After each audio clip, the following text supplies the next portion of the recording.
اب یہ بھی سن لیجئے، حضرت سلمان میرے مولا علی کے ساتھ جا رہے ہیں اور کیا دیکھا، بہت ساری چونٹیاں ہیں۔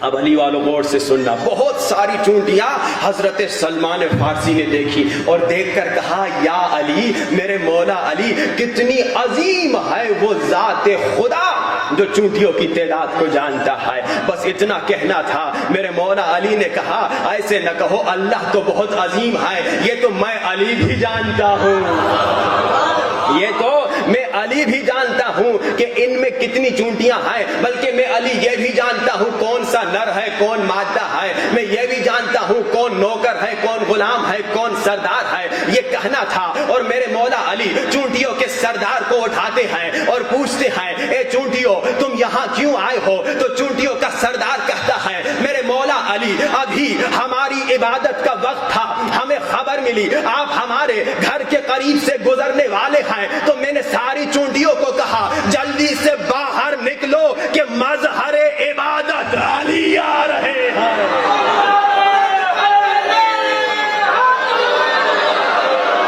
جلدی سے باہر نکلو کہ مظہر عبادت علی آ رہے ہیں۔ عزیزان محترم اب یہ غور سے سنیے، چونٹی ہے مگر وہ بھی عبادت کر رہی ہے، اور اگر میں انسان بن کے عبادت نہ کروں، میں اتنا ہٹا کٹا بڑا انسان ہو کر نماز نہ پڑھوں، عبادت نہ کروں، تو خود سمجھ لوں کہ میں چونٹی سے بھی کم تر ہوں۔